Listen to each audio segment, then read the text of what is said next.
coming. It means a lot. I'm going to tell you right now, I told my wife if I get 15 people, I'm going to be really happy. We tripled that, so I really appreciate it.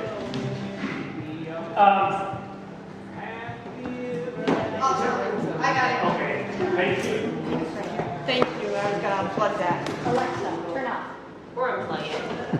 There we go. So what that means is if you're all here, that means you're really concerned with what's going on in the community. You're really concerned with the next leadership of the sheriff's office, and it means a big deal to you. So you're either here to support me, you're here to learn about me, maybe both, or I don't know, maybe you don't support me, but you want to see what I would provide with the sheriff's office. So we're going to talk about the elephant in the room real quick, and we're going to get it out there. I am not running for sheriff against Sheriff Leslie. He is not running for sheriff. So he is not my opponent coming this election. Okay? Two other people have declared. Jeremy House, big respect for him. He is the retired Assistant Chief of Police in Billings, 30 years. You got to respect that. The next opponent that has declared is Jason Bednar. He is the undersheriff. Okay? He currently works for Sheriff Lesnick, as I do. And he's been working for him for 7 years, okay, as the undersheriff. So he's twice elected, along with Sheriff Lesnick.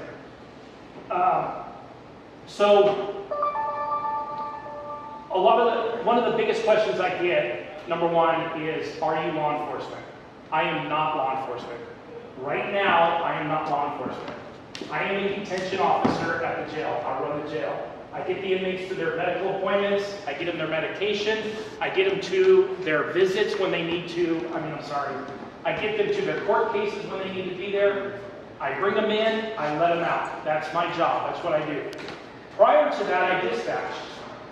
Best job in the world. I loved dispatching. I am so fortunate that I took the job dispatching here in Russell Sheriff County. I never knew what was behind dispatching. I never understood what goes into it. When you go into law enforcement, you go into an academy. I went to a 16-week academy prior to my law enforcement career, which I'll talk about in a second. Dispatching, there's no academy. It is sink or swim when you come in there. So your first day on the job, you throw on that headset, you sit behind a station with your FTO in another station, and the phone starts ringing. The deputies start calling in, the fire crews start being dispatched, and it is sink or swim. You're either going to learn it or you're not. And it's not because they're trying to be mean to you or they're trying to be nasty. That's just the nature of the game. I loved it. I loved the high energy. I loved the stress level that came with it. And I loved getting to know the community. If you want to learn your community, dispatch. You're going to learn about everybody out there. You're going to learn about the different sub-communities out there, all the roads. It's just invaluable, I think, to be part of the sheriff's office is to learn dispatching. Now, why am I qualified to run the sheriff's office? So, in January, let me go back. Right out of high school, I went to a year of college. College wasn't for me, it wasn't working. I needed that excitement. I joined the United States Marine Corps. Infantry right away. Every Marine, that's what they want to do. They want to do infantry, every Marine. And I felt that was good. Fastest promoting sergeant, E5 in the Marine Corps, in 9th Marines, and it still stands to this day. I even called them before I put it on my website just to make sure. They said, yep, you're still the fastest promoting sergeant in 9th Marines. So I've been holding that record now for about 24 years. After the Marine Corps, it was either LAPD or Department of Corrections. My father was a parole agent. He wanted me to go to Department of Corrections. I wanted to go to LAPD.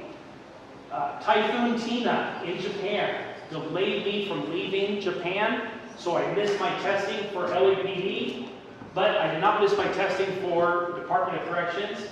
I didn't even know Department of Corrections that they were police officers. They are absolutely police officers. It's a 16-week academy. The police officers going to their academy right next to us are doing the same exact thing as us. So I became a correctional officer, started working maximum security prisons. Once you start maximum security, that's what you do your entire career. It is nearly impossible to get to those lower level minimum security prisons if you start out at maximum security.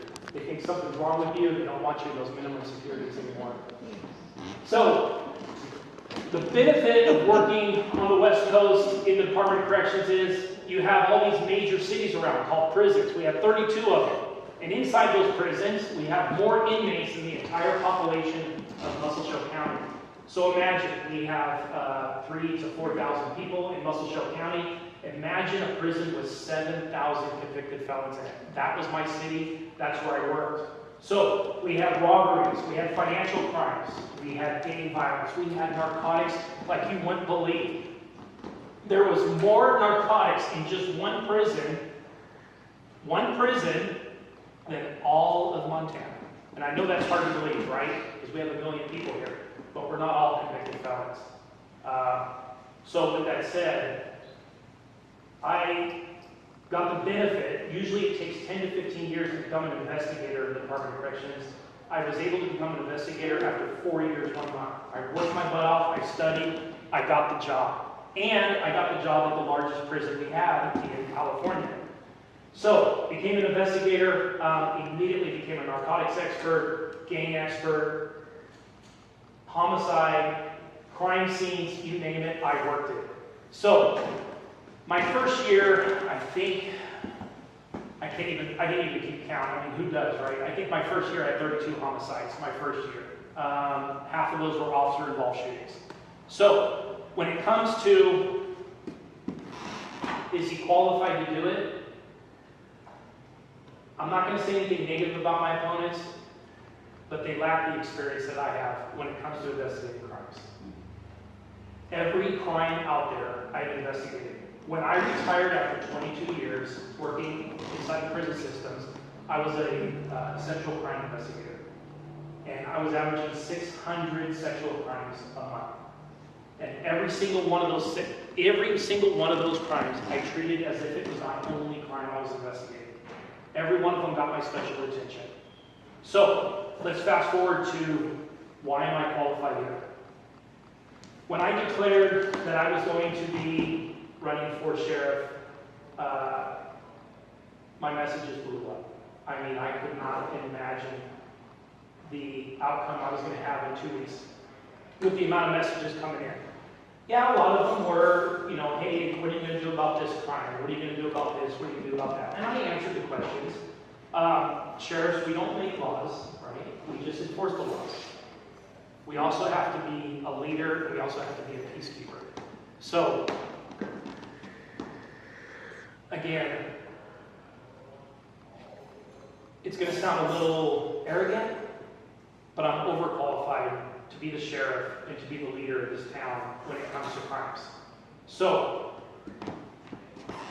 the way I was raised and the way my sheriff's office is going to run come January 1st, 2027, is every crime is going to be fully investigated. We are there to represent the victims of crime. If there is a crime, there is a victim. There's no such thing as a victimless crime, right? A lot of people say, I'll talk about drugs in a second, but they say, well, drugs is a victimless crime. It's somebody using that drugs. No, that drug came across the border. Somebody was killed bringing that drug across the crime. There is a victim somewhere. Okay? So, with that said,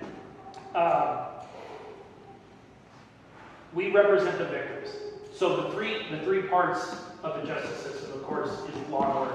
The 2 parts is law and order. We investigate, we write the reports, we do the investigation, we turn it over to the prosecution's office. Those have to be done in a timely manner. So I don't know how many people here have reported crimes or been the victims of crimes, or know people that have been the victims of crime. You may be going on months now, wondering what the status is of your case. You're going on 4 months, you're going on 5 months, you're going on 6 months. Where I worked, you had till the end of your shift to complete your report. So if I had a homicide, I had till the end of my shift to complete my initial report on that homicide. I didn't have the luxury of having months. Now, I would talk to my boss and I'd say, this is complicated. And it's gonna sound gruesome here, but I got 2 dead bodies, I got an officer that fired their weapon. Can I get 72 hours? Yes, you can have an additional 72 hours to complete your investigation. So, when I hear that it takes months to do an investigation, I call bullshit. It does not take months. You're not that freaking busy. Now, we're going to talk about how we're going to speed up those investigations. Bighorn County has 2 detectives. The county to the north of us has a detective. We do not have a detective. We do not have a full-time investigator. So we need a full-time investigator. And here's why. When you have a full-time investigator, they are fully trained on the laws and the elements of the crime. And they need to know those elements. They have to meet the elements of those crimes. Our deputies, they are good at what they do. They're young and they're still trainable. However, they are not investigators. So with that said, sometimes when they get a crime that they haven't investigated before, it's like Groundhog Day, they're trying to relearn it. Or if they only get it once or twice a year, they're reteaching themselves these crimes. How to investigate these crimes. If you have a full-time investigator, you have somebody you can lean on 40, 50, 60 hours a week to get those crimes investigated. Get them in a timely manner and get them to the prosecution's office or the prosecutor's office so that when they get this, they're jumping for joy because all the elements of the crime are there, if there was a crime. All the witnesses have been interviewed, all the reports are completed, and everything's been reviewed. It is ready for prosecution. Now, the other reason for having a full-time investigator, you have to protect the innocent. If there is an allegation of a crime, sometimes whoever's investigating the crime will only seek or use the evidence that supports the element of that crime. You have to use all the elements. You have to collect all of it. The last thing you want is prosecuting somebody who is not guilty of a crime or who did not commit the crime or they're being overcharged. So the investigator has multiple functions. Proper investigation, timely investigation, and protect the innocent. So with that said, where are we going to find the money for an investigator? The funds are there. We may disagree on how many deputies we need.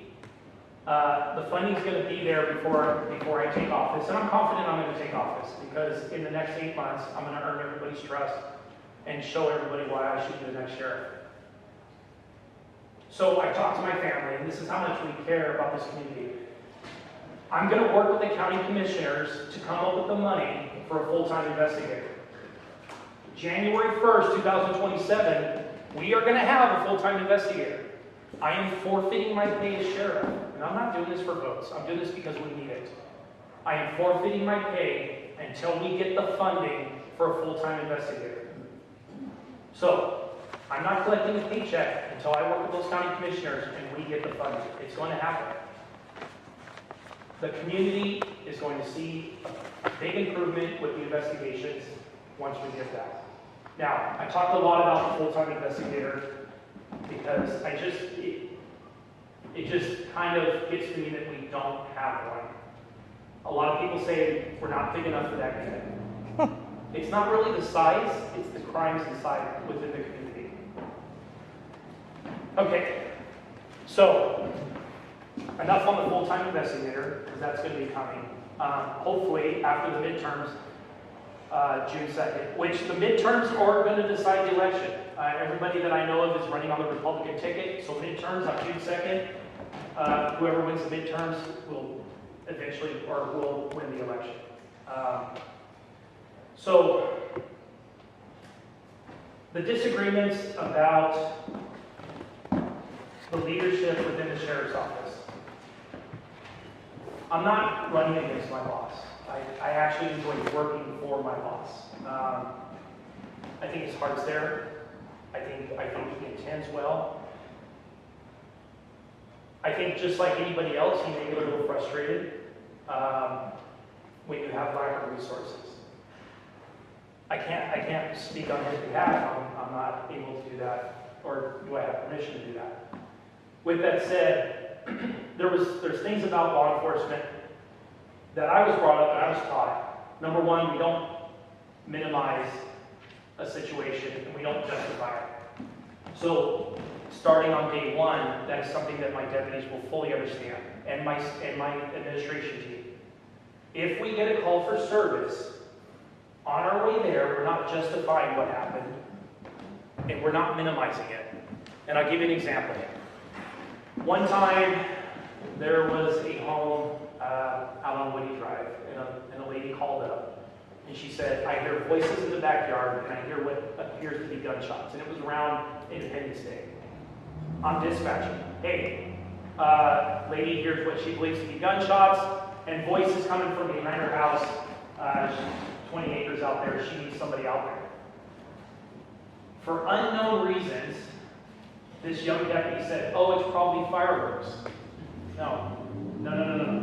Nobody said anything about fireworks.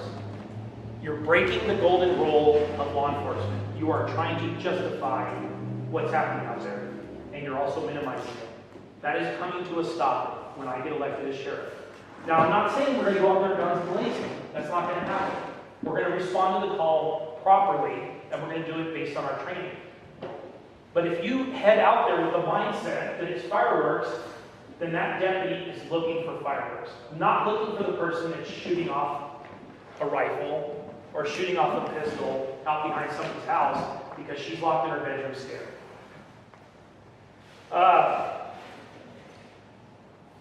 Second thing, narcotics. Do we have a narcotics problem in town? Do we have a methamphetamines problem in town? If you ask a lot of people in town, they'll say no. They do. So, I know. Confidential informant. So here's the situation. We do have a meth problem in town. And I'm not trying to scare everybody, vote for Ryan because we have a meth problem. Here's the meth problem. Say you have 20 people using methamphetamines in your town.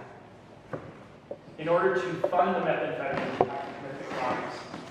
Most of them aren't working, some are, but most of them aren't working. Somebody on methamphetamines is committing 2 to 3 crimes a month to support their habit. So your meth problem is, we're getting calls that the house was burglarized. We're getting calls that somebody cut fuel lines on a truck and stole all the gas out. We're getting calls that somebody's lawnmower was stolen. They're funding and they're trying to finance their drug problem. That's your methamphetamine problem. As the sheriff's office, okay, this is going to be very controversial. I might lose a vote for this, but here's my feeling on it. In order to fight the war on drugs inside these small communities, it's twofold. Number one, the sheriff's office needs to be a hub. If you have a controlled substance problem, if you have a methamphetamines problem, the sheriff's office will direct you and give you the resources to combat your addiction. What does that mean? Somebody calls up and says, my son keeps showing up in the middle of the night and taking my stuff. I don't want to report a burglary. I don't want to report a robbery. I'd like to give him some help. We will provide them with state resources and provide them with the guidance to get help for their loved ones. If you provide the treatment, we're not going to provide the treatment. Sheriff's office doesn't do that. It's outside the scope of what we do. But we can be a hub for that. We can provide that guidance, especially on kids that might be using controlled substance. Now, number 2, how do we fight it? Drugs are not made in Roundup. Drugs are not made out on Johnny's Coal Road or where we live, Cherry Street. They're imported into our town. They are trafficked into our town. There's not a meth house anywhere around here. There's not. If there is, I'll be shocked. So it's coming in. If you have a drug problem and you want help for your drug problem, we're going to be a hub. However, if you're trafficking drugs into our community, I'm not going to help you. I'm going to go after you. And I mean, I am going to freaking whip your ass. And here's how I'm going to do it. Number 1, we're going to use our intelligence, if we have it. We're going to use our resources, and we're going to find out who's trafficking drugs into our community. And you're going to become public enemy number 1. And we're going to go after you. Those county lines are not going to stop us from going after you.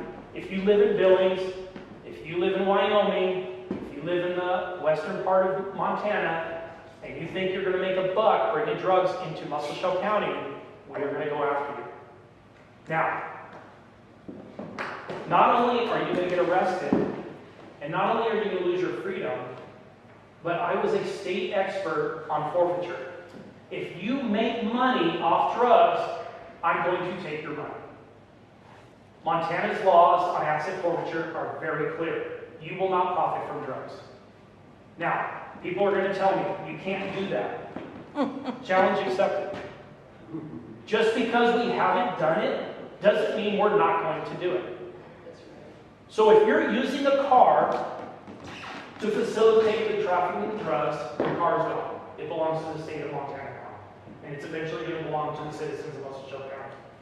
If you're using your house to sell drugs out of, you're probably going to lose your house. Now, that sounds harsh and that sounds mean, but you are not going to traffic drugs into this community. Now, if you Google the worst thing to do when running for sheriff is make promises about the drugs, right? I disagree with that. When I take office, it's going to become very visual. It's going to become very transparent out there that we're going after the drugs. And then when you go after the drugs, you're going to see, when you pull up to the Conoco, when you go to put gas in your vehicle, you're not going to see the gas spill all over the concrete because somebody cut your lines in the middle of the night. You're not going to come back after a 2-week vacation and find out that half the stuff in your house is gone because we have lowered the drug trafficking into our county. This is not going to be a hub. This is not going to be a corridor for drug trafficking. You want to move drugs from Billings up north, you can go around us. You can go another way, but you're not going to come through here. Okay? So I want that to be very clear, because I don't want any surprises. I don't want any crying when you get to my county jail saying, I didn't know. So, enough on that. And I'll speak more about that over the next 8 months. Okay, finally, I want to talk about leadership. In order to be, in my opinion, and I think most of you, probably 99% of you, in order to be a sheriff in this community, you must have leadership. The Marine Corps, the Army, being a watch commander in one of those violent places in the nation has taught me leadership. Being a father, being a husband has taught me leadership. With that leadership, my phone will always be on. If my phone rings in the middle of the night, my clothes are set to the side and I am ready to go somewhere. If it's the weekend, I am going to be available. If for some reason I can't make it, my management team will be available. And I'm going to tell you right now, my management team is going to be an undersheriff and 2 lieutenants. The reason I need 2 lieutenants, and it's not going to cost us an additional dime. It's not going to cost us any more money. The funding is there. It's always been there. And myself or my undersheriff hasn't made it there yet. I need a lieutenant that can make command decisions. The deputies are going to have questions. They're going to need answers. Those command decisions need to be there. I'm going to take a few questions, but before I do that, I want to close out with one more thing. Harassment in this town is not acceptable. If there is, oh wait, one more thing I want to talk about. Crimes against children. Crimes against children are completely unacceptable. Montana is a right to parent state. Heck yes. If you need to discipline your child, you need to take control of your child, Montana recognizes this is the state to do it. You have complete authority and control over your children to raise them properly. However, crimes against children is unacceptable. Abuse of children is not going to happen. If there is a report for abuse of children, not only are my deputies going to respond, but myself and my undersheriff are going to be on site. And that investigation is going to take hours, not weeks, not months. not a year. It's going to take hours. If forensic interviews or forensic exams need to be done, we're going to spend the money and we're going to get it done quickly. Once a warrant is issued for somebody who abuses children, within hours of that warrant being issued by the courts, we will be out looking for you. We will be out looking for the person who committed the crimes against children. It is not going to happen in my county. It makes me sick. No more of that. And like I said, those county lines aren't going to stop you. If I get a statewide warrant, we're going to find you, and I'm going to make a call to the other sheriff in the other county, and I'm going to say, guess who's in your community right now? We have a warrant. Go get them. I'm on my way to pick them up. Or we'll send them to the courts there, we'll get the extradition, whatever it takes. But we're going to get them back here. So, in closing, leadership is a must. I'm going to provide that leadership. My door is always going to be open. My phone is always going to be on. I promise you this, my leadership team is going to interact with this community. We're going to be a part of this community. If I want to coach softball, and I want to have a beer at the arcade, I'm going to have a beer at the arcade. If you don't want to vote for me for that, I understand. Don't let that be a holdup, but that's going to happen. And if I want to coach softball, or if I want to talk to you because you come by my office because you're tired of the speeders up and down your road, we will come up with a solution and we will present that solution to the people who can make it happen. Again, sheriff's offices that make laws, we enforce the laws.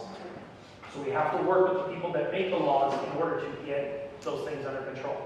And the sheriff's office is going to be a hub for that. June 2nd, we're 8.5 months away. You're going to see a lot of me. You're going to get tired of it on social media because you're going to see a lot of it.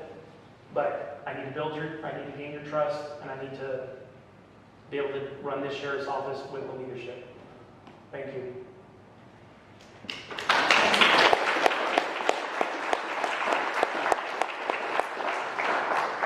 Questions? Hi, Sandra Gilbert. One of the questions I have is you're talking about cleaning up the community. How do you feel about the sheriff's department bringing back a lot of the stuff that we are missing in the community, like homecoming week and you know, festivals and things that bring, if we can get the drugs and stuff cleaned up, how important is getting the community out and around each other and bringing that sense of community back to Roundup that was here in the early 2000s? No, and that's a great question. So the sheriff's office, every time I lived in, the sheriff's office was very transparent and then out there for everybody to see. The sheriff's office needs to partner with non-salary, nonprofit organizations. The sheriff's office where I grew up, Kern County, they would adopt, it was called Adopt a Nonprofit, and they would have one or two nonprofits that they would adopt, whether it was for children, putting in some park or equipment, and the sheriff's office was very visual about that. One thing I was talking about with somebody earlier, I went to the high school football game. Finally got to go. We've been trying to go forever. We finally got to go to a football game. We went to the flag football game. I am addicted. That's my new vice, is going to those games. When our athletes and when our kids leave during the day, come back in the middle of the night, they're going to get a deputy escort. And they're going to have the siren, they're going to have the lights going. I want those kids to know that the sheriff's office is behind them, the first responders are behind them. Every Christmas, our fire trucks are driving around, with Santa. Why is the sheriff's office not doing that? And again, it's not something against my boss. But when I become sheriff, we are going to do that. Those kids are going to know that we appreciate them and we care about them. And if it takes the sheriff's office doing it, it's going to happen. When those kids come back from a win or a loss, they're going to be escorted back to the school. And I want them to see it. Did that answer what you were asking about? Yes, sir. Okay. Any other questions? I hate this question. I don't like to be the fly in the ointment. And with all due respect, you kind of are running against your your boss, because since I lived in Montana, I hear, well, that's not how so-and-so did it. That's not the way, even if it was a business and the person is no longer above ground. So, I don't know if it's a question as much as it is, because I listen in ways that people probably don't see me in the community. Victims, good thing you're going to address that, because I think victims have been underserved in the community, and not just on drug crimes. But you're talking about a lot of good things, I hope, but I've also noticed since I lived in Montana, people that run on the conservative side aren't necessarily conservative in their morals or how they execute their office or their business or whatever. So I'm hoping we'll see more of that instead of just lip service. No disrespect to you, but as a resident of the community, I'm just sharing that with the rest of you here, because I'm really tired of hearing that's how we used to do it. There is a time and a place for customs, courtesies, traditions, but at the same time, I've lived on the East Coast of the United States where people are like, oh, we have crime in our community, but I'm not sending my kid to rehab, and I'm not calling the police on them, but please stop them. Right. No, I understand. I'm somebody you've never met till tonight. No, it's not just about you, but you're here, you're running, and I'm sharing. When I hear we've never done it that way, okay, I'll give another example. I used to go audit jails and prisons, Arizona, Oregon, Washington, California. I used to go audit these jails because there is a standard to incarcerating people, and you have to maintain those standards. So when I would walk in and I would be the head auditor, the first thing I would say, whatever jail or whatever prison I went to, I'd have either the warden there, or the sheriff there, or whatever, and I'd say, all right, I'm about to be rude. Where is the center of the world? And they would look at me like, why did he just ask that? I said, so we agree that the center of the world is not right here in your office, right? Because I'm going to audit your place, and I'm going to destroy it, and I'm going to tell you everything that's wrong so we can get it fixed. So we meet federal, state, and county guidelines when it comes to incarcerating people. So when I hear, well, that's not how we've always done it. Well, good. Let's hope you're trainable, because you're about to learn something new. At 49 years old, I became a dispatcher. Everybody was like, you gotta be kidding me. Nope, I'm still trainable at 49 years old. My deputies are young and they're hungry. Sorry, my deputies. They will be working for me, and they are ready to learn, and they're ready to be managed, and they're ready to be supervised. And they will have guidelines. So I will bring this up. Of course, I might be getting ahead of myself. We are bringing physical standards back to the sheriff's office. Yay! Our fire crews are out there 23 hours a day fighting fires, because they do need to get an hour's sleep every day, right? So our fire crews are out there fighting. Our deputies should be able to keep up with them. If we're blocking roads, or we're helping escort these vehicles, and we need to do 23 hours a day, if you're not healthy and you don't meet physical standards, you're not going to be able to keep up with those roadblocks or managing traffic. Now, it's not going to be strict, it's not going to be hardcore standards, but the standards are going to be there. Everybody that works in that sheriff's office should be able to do 25 push-ups. Can you? Right now, yeah. With that said, after this is over with, I'll break out 25. Marine Corps style. Right after, gosh, thanks, babe. Maybe lose my train of thought. No, she's good at that. I like it. I love her to death for it. With that said, if you meet the physical standards, you have less sick calls. You have the ability to have more endurance, and you can get your reports completed, you can think clearer, and it's a cost savings to the county in order to have the physical standards. When I take office, I'll be 50 years old. I will be older than anybody in that office by 10 years. And not one of them deputies. I'm not a fitness guru, but I will be at the top of the fitness. I will do it right beside them. I will be doing the push-ups, the mile run. I will be doing the carry. And we might even have a fun game with the volunteer firefighters to have a competition with them. So physical standards are coming back. Half of Montana's doing it, why can't we do it? It's gonna happen. Yes. RFK is also bringing back the presidential fitness test back to schools, so kids will be physically fit, not just for military purposes, but so. Yeah, I love that. I remember making that list as a kid and wondering what happened to it. So good. Okay. It went away with the Obama administration. Just curious, what prison was it you worked at in California? Folsom. Johnny Cash's. Yeah. Yeah. Do you have another quick question? Yes. What influence as the sheriff do you think that you may have helping to strengthen CPS, Child Protective Services? Because I think there's a real weakness in our entire state actually, but Muscle Shell County, of course, and I'm not saying anything against anybody who's currently doing it, don't get me wrong, but I think that there's an unfortunate weakness in that process. So Child Protective Services is their own agency, their own entity. What I can tell you is, with Child Protective Services, if they need our assistance, when we get those reports and come out of that fax, we will be on it 100%. I know it may not be seen now, but when those deputies now get those reports, believe me, they are on that stuff. But the communication between us and CPS needs to increase tenfold. With that said, if we get a welfare check on a child, we're not waiting 3 hours to respond. Myself and my undersheriff will beat the deputy to get there.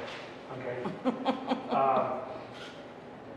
Yeah, I could go on and on about times these children. It makes me sick. I grew up in a state where children were abused, and I'm not having it. And I know you all don't want it either. Okay, but don't get me wrong. It's a right to parent state. Okay, so one of my deputies responded to a young child calling saying that their father was abusing him. No, father was being a father. The child was not being abused. You're going to get your phone back tomorrow. Okay, so with that said, it is a right to parent state. We do have to balance that. But by God, don't you abuse these kids in my county. Question back here. Yes, sir. Hi, Ryan. Hey. Thanks for doing this evening. 2 questions. The first being, right now we have quite a debate among our city council members about enforcement of local ordinances. A lot of those local ordinances directly tie to state law, and those local ordinances are not being enforced. There's a refusal from the sheriff's department to enforce those local ordinances. So the city council is in this process of creating what they call municipal infractions rather than enforce that current law.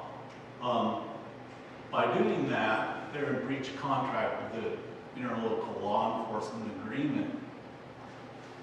And so I'm very opposed to the idea of making government bigger, which is essentially what they're doing, in my view, by creating the municipal infraction, because they already have all the teeth they need to enforce their local ordinances.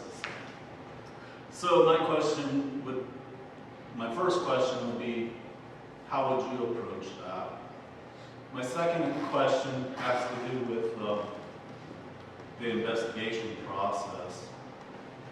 We currently only have one state entity that does DNA tests. I think there's more than that as far as crime labs for fingerprinting and that sort of thing. But there's a real backlog, and so that becomes, I hate to say it, kind of an excuse for the county attorney not to push forward cases because they're waiting on the state labs. Is there a way that you see that we can address that issue? Absolutely. So let me talk about the first part. City ordinances, county ordinances. That's why I live out in the county. I love it. So with that said, with the city ordinances, the sheriff's office, as everybody knows, contracts with the city of Roundup to enforce the laws and patrol the laws and keep the peace within the city. When it comes to the ordinances, the sheriff's office can only provide guidance. So myself and my undersheriff and anybody else in my management team with knowledge of that, we will meet with city officials, we will meet with county officials to discuss these ordinances. And if they want us to enforce that, we have to provide them with the best guidance. Can we enforce it or can we not enforce it? If you make a law that says, if the city comes up with a law and says nobody can drive faster than 5 miles an hour on Main Street, well, sorry, that's actually highway, and the state has a say in what you're going to make that speed limit.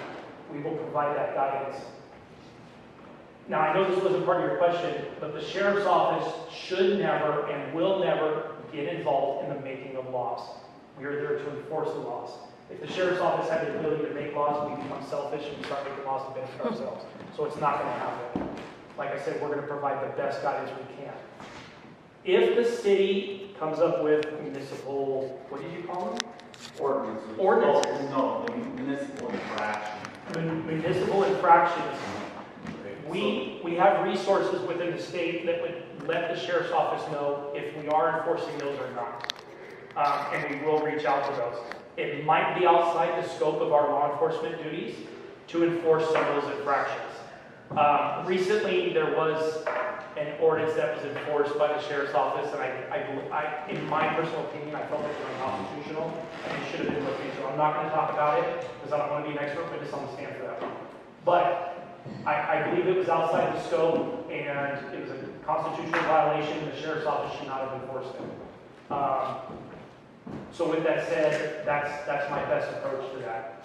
And like I said, I am going to have a good team where we can sit down and discuss these and whether or not we can enforce those or not. Okay? Second part of your question about the investigations. Yes, there is a backlog. And then we just recently learned that the state crime lab is not going to be looking into, or not going to be able to analyze certain evidence of crime. Two answers to that. Number one, we can always, it sounds harsh, but we can always farm out that investigation or that piece of evidence to other labs. When I worked on the West Coast, I had 5 labs I could go to. It didn't have to be just a state lab. Yes, if I need to quickly get the results on a drug charge because I have 10 days to get charges, I sent it to a private lab, I paid the $60, and I got it done. So yes, we can farm out a lot of our evidence that needs to be done properly and quickly to these other labs. Number 2, I don't know how anybody investigated crimes before video and crime labs. Because, and I'm not saying I necessarily hear it within our own sheriff's office, but apparently if it's not on video, it didn't happen. How do we investigate crimes before video cameras? Integrity. Right? It freaking irks me. Well, I don't have video of it. I don't give a shit if you have video or not. We're going to investigate it. We're going to interview witnesses. Because what's the best evidence out there? Direct evidence. A witness seeing something and being able to testify to it is direct evidence. All the circumstantial backs up whatever they have to say. Okay? Well, actually, the best evidence out there is in this appeal. I do see a lack of interviewing suspects. I don't know the reason for that. I'm trying to learn the reason for that, and I'm not getting a clear answer. So I'm going to reach out to state resources through my own training once I'm elected, and we're going to find out why we're not interviewing suspects. And it's not because they lawyered it up or anything like that. I mean, I'll tell you right now, when I investigated a crime, within hours I was talking to the suspect. Hey, did you really stab that guy? Oh yeah, I did. All right. There seems to be a lack of doing that. Anyways, that's for my investigator and my management team to talk about, and we're going to increase that. So, as far as the backlog, we can farm that out. It's going to cost us some money. With that said, on the money, I'm going to be transparent about it. Every year, we're going to put our budget out there for everybody to see, and you're going to see if we had to farm out some cases. Okay, we have to move quickly on them, and we can't wait for the state to come back, or the state probably doesn't invest or analyze that type of evidence anymore. And again, they'll say, well, we've never done it before. Well, we're going to start. Troy, did that answer what you were asking? It did, thank you. In the position, once elected? If you elect me, you're going to be guaranteed 4 years of investment, 4 years of a better sheriff's office, 4 years of a better community, 4 years of leadership. It will be up to the community if I run for re-election or not. I will have town halls, so people can come in and yell at us.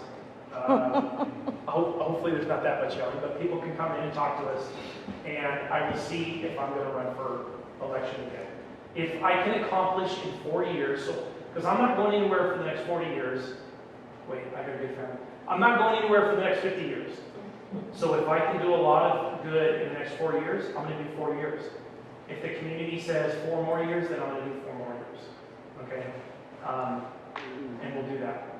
But I'm hoping in 4 years, I get somebody on my management team that sees the value in having a good sheriff and being a good leader, and they want to be that next step up. So, if you vote for me, you're going to get 4 years of leadership. You're going to get 4 years of some intense improvements. If you want another 4 years, let me know, and then we'll keep going. I think sheriffs worked up in, this county. I think we had a sheriff work until he was 60, 68, 70 years old. So, yes. Oh, I'm sorry, real quick. Did that answer what you were? Yes. Okay, all right. Go ahead. That kind of segues into my curiosity. You mentioned Folsom, California, a little bit of your background. Why are you in Roundup now, and where does this passion for this small community come from? How do we find Roundup? Oh my gosh, we threw a dart in the back. No, when my wife and I reconnected after 20 years graduating high school, we reconnected, and I told her, I said, we are not living on the West Coast anymore. We need to find some place where we can put our roots. I want something close to where we grew up, small town Boron, California, and I want that small community again. We looked at a few places.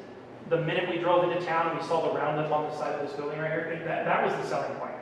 When we saw that, and we drove down Main Street, we flipped right around and we went right up to the first real estate place we saw in town, and we went out and looked for property. So that's why we're here. Now, why do I want to invest my time and my money into the sheriff's office, into this community? We grew up in a small town. When we grew up there was no crime. I think one person, it was her class, not mine, one person brought marijuana to school, and it was a big deal. We talked about it for weeks. Memos went home. Oh my gosh. Somebody brought a joint to school. Because of the low crime and the community taking care of itself, law enforcement left the community. We no longer had a substation there, and they left. Our town now is not what we grew up in.